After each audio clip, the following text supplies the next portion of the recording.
اصل میں پتہ ہے ہم لوگ باتیں کرتے ہیں نا، ہمیں اندازہ نہیں ہوتا، لیکن انہی باتوں کی وجہ سے کیا ہو جاتا ہے۔ مولانا احسان صاحب فرماتے ہیں، اور یہ سب ہم سب پرانے ساتھیوں کے لیے خاص طور پر ہے، کہتے ہیں کہ بھئی مسئلہ یہ ہے، ہمارے بیان سے، ہماری دعوت سے کوئی آدمی متاثر ہو جاتا ہے اور اس کے بعد وہ چلا جاتا ہے وقت لگانے کے لیے، تو وہ آ کے کارگزاری سناتا ہے، جی آپ نے بیان کیا، جی آپ نے مجھے دعوت دی، میرا دل بدلا، میں گیا، میں نے 4 مہینے لگائے، اتنے چلے لگائے، اتنے میں نے بیرون کے سفر کیے۔ لیکن جو لوگ ہماری بد اخلاقیوں کی وجہ سے تبلیغ کے کام سے کٹتے ہیں نا، ان میں سے کوئی بھی کارگزاری نہیں سناتا۔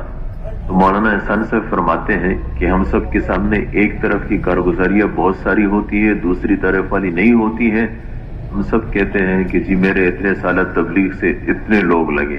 وہ فرماتے ہیں کہ قیامت کے دن پتہ چلے گا کہ ہماری تبلیغ سے لوگ لگے زیادہ تھے کہ کٹے زیادہ تھے۔ ہمارے مرکز میں ایک آدمی تھا، اس پر 30 سال لوگوں نے محنت کی، اس کی بڑی الٹی زندگی تھی، حتیٰ کہ اس کا ایک پاؤں بھی کٹ چکا تھا اسی الٹی زندگی کے اندر۔ اس پر لوگوں نے 30 سال محنت کرتے کرتے کرتے کسی طریقے سے اس کو چھلنے کے لیے تیار کیا۔ مرکز میں آیا نا تو کسی نے ویسے ہی گپ شپ میں کہا کہ جب یہ دوسرا بھی کٹ جائے پھر آ جانا۔ وہ بات اس کے دل پہ لگی، واپس گیا، پھر نہیں آیا۔ ایسی باتیں ایک نہیں کہیں ہمارے منہ سے نکل جاتی ہیں، ہمیں پتہ بھی نہیں چلتا۔